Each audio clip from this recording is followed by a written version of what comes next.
Hello students, class 11 commerce, subject accountancy.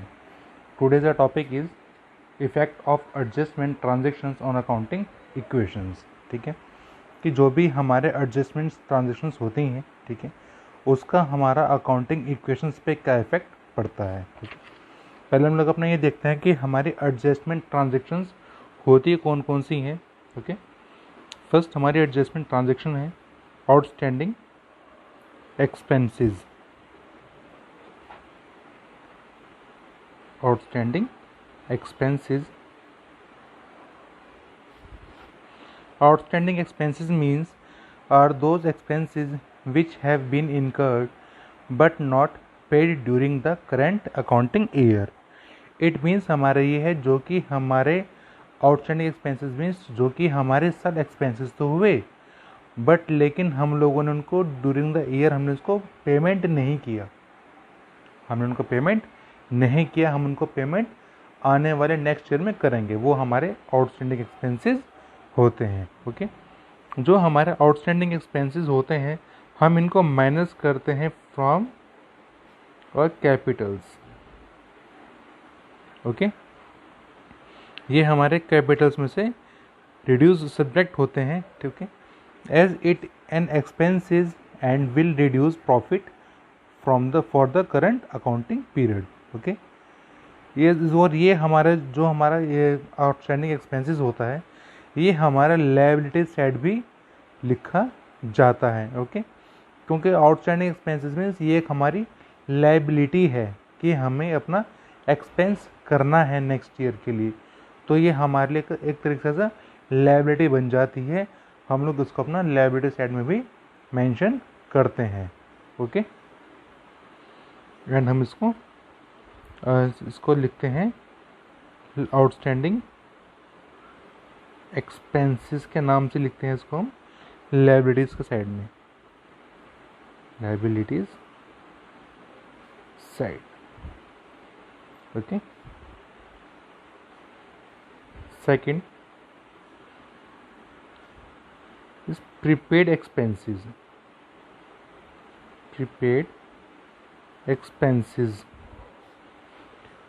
expenses are those expenses which have been paid in advance.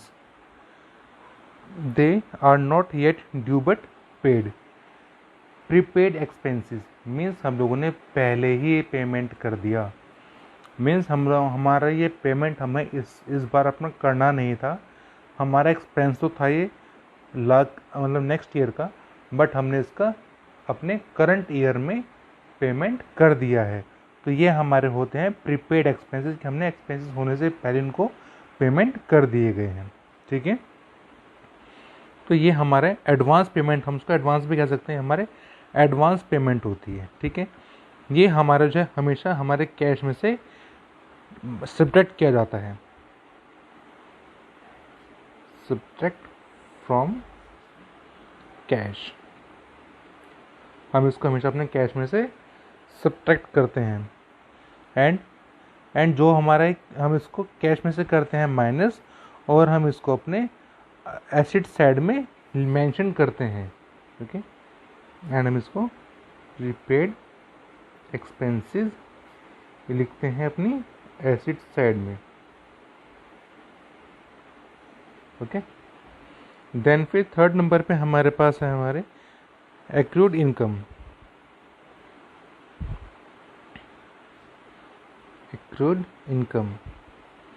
Accrued income means is that income which has been earned but not received during the accounting period. It means हमारे ये है कि हम लोगों ने अपनी income तो किया, हमने पैसा तो कमाया, बट लेकिन हम लोगों ने उसको इस साल रिसीव नहीं किया. हमारा प्रॉफिट हुआ बट लेकिन उसको हमने इस अपने करंट ईयर में रिसीव नहीं किया. हम उसको अपने आने वाले टाइम में रिसीव करेंगे. ओके, तो ये हमारा होता है एक्रूड इनकम. ये हमेशा हमारा ऐड होता है कैपिटल में. ओके, एंड हम लोग इसको अपनी एसेट साइड में लिखते हैं एक्रूड इनकम के नाम से, एंड हम इसको एक्रूड इनकम के नेम से मेंशन करते हैं अपने एसेट्स साइड में। इट मीन्स हमें प्रॉफिट तो हुआ बट लेकिन हमने उसके साथ रिसीव नहीं किया, हम उसको आने वाले नेक्स्ट ईयर उसको रिसीव करेंगे। ठीक है, एंड फिर सॉरी 3rd नंबर था हमारा। एंड नेक्स्ट हमारे पास आती है income received in advance. It means हम लोग हमारी इनकम हम लोगों ने अपने एडवांस में रिसीव कर ली है, received in advance. It means हम लोग अपना इस काम को नेक्स्ट ईयर करने वाले थे, बट लेकिन हम लोगों ने उसका पैसा हमने इस साल ही एडवांस में रिसीव कर लिया है। ठीक है, तो ये हमारा होता है रिसीव्ड इन एडवांस, और हम लोग अपने रिसीव्ड इन एडवांस को हमेशा प्लस करते हैं कैश की साइड में, एंड हम इसको अपनी लायबिलिटी साइड में मेंशन करते हैं। हम इसको शो करते हैं एडवांस रिसीव्ड के नाम से।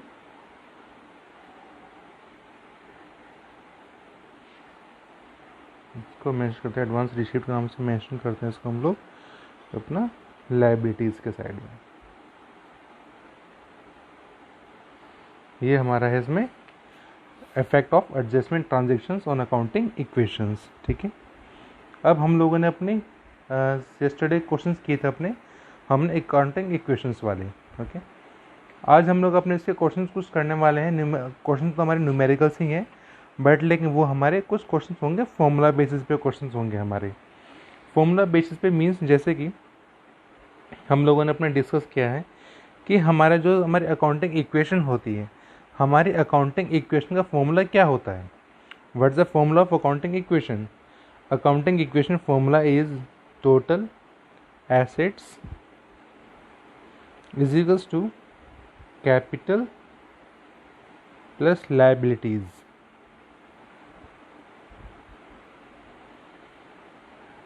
हम लोग अपने एक सिंगल फॉर्मूले से हम लोग अपने 3 फॉर्मूले बना सकते हैं। ठीक है, जैसे कि अगर अब मुझे इसमें एसेट्स गिवन है, लायबिलिटीज गिवन है, और मुझे फाइंड आउट करना है कैपिटल, तो मैं अपनी कैपिटल कैसे फाइंड आउट करूँगा? अब अगर मुझे इसमें अपनी कैपिटल फाइंड आउट करनी है, तो कैपिटल फाइंड आउट करने के लिए मुझे इसमें अपनी एसेट्स में से माइनस करना पड़ेगा अपनी लायबिलिटीज़ को। Assets minus liabilities.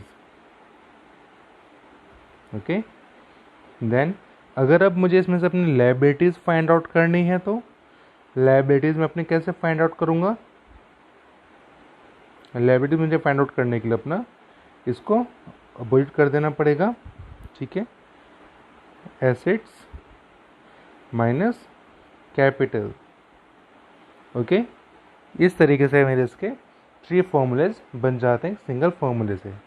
ओके, अब मैं इसका आपका बेसिक क्वेश्चन करके दिखाता हूँ कि हम इसका बेसिक क्वेश्चन को किस तरीके से करेंगे। ओके, अब सपोज फॉर एग्जांपल के तौर पर मान लेते हैं, okay, if a capital of a business, okay, if a capital of a business, हमें कैपिटल गिवन है किसी बिजनेस की, capital is ₹70,000 and liabilities are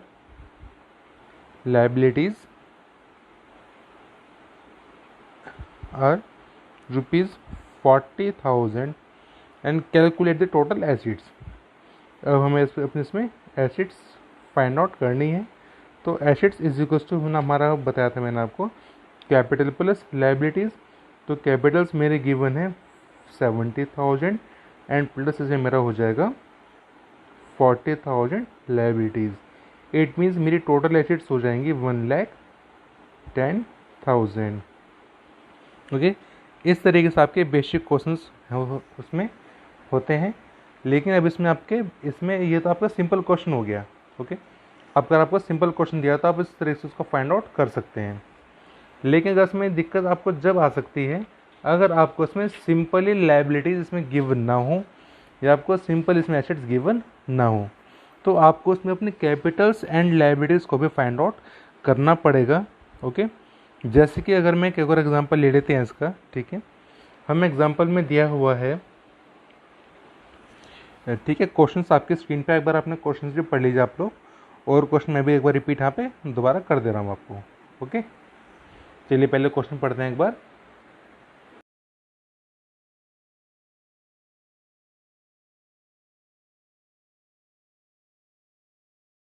ये क्वेश्चन पढ़ लेते हैं एक बार दोबारा से। क्वेश्चन में हमें गिवन है कि जो हमारे कैपिटल्स हैं, कैपिटल्स हमें गिवन है ₹4 lakh and revenue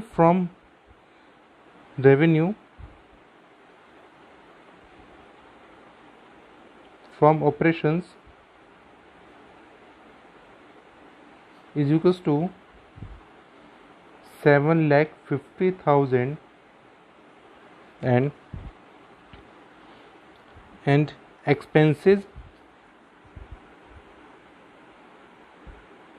total expenses of the year is ₹2 lakh and value of unsold stock, value of unsold stock is ₹2 lakh।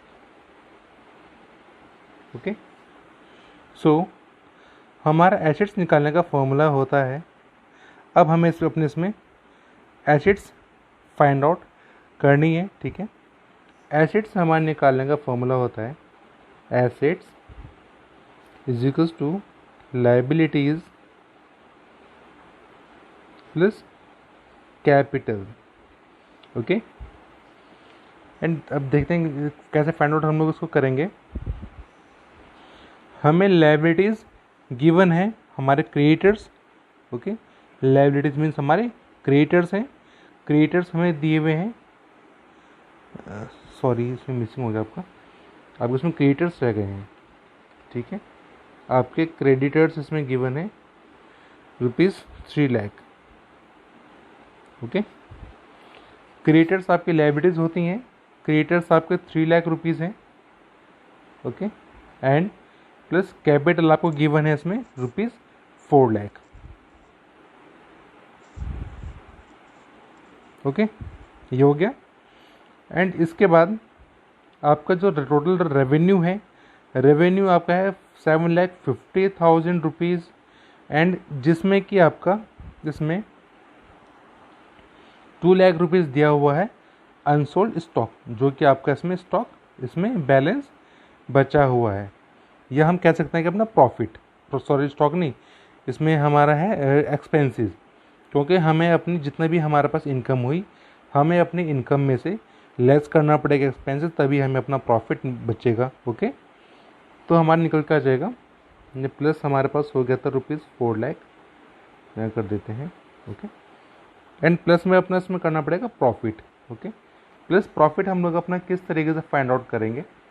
Profit हमें दे रखा है, टोटल इनकम 7,50,000 है, 7,50,000 में से अपने एक्सपेंसेस माइनस कर देंगे हम लोग 2 लाख रुपीज़, तो निकल कर आ जाएगा हमारा प्रॉफिट। यानी कि हमारे पास 7,50,000 में से 2 लाख माइनस जाएगा तो बचेगा 5,50,000। ओके, अब हम इसको टोटल कर देंगे सबको, हमारे पास आ जाएगा 12,250,000। ओके, ये हमारे निकल कर आ जाएगा हमारे पास हमारे एसेट्स, हमारे टोटल एसेट्स हमारे निकल कर आ जाएंगी। ओके, तो इस तरीके से आपके होते हैं इसके बेसिक प्रैक्टिकल क्वेश्चंस। ओके, ठीक है, thank you and have a nice day.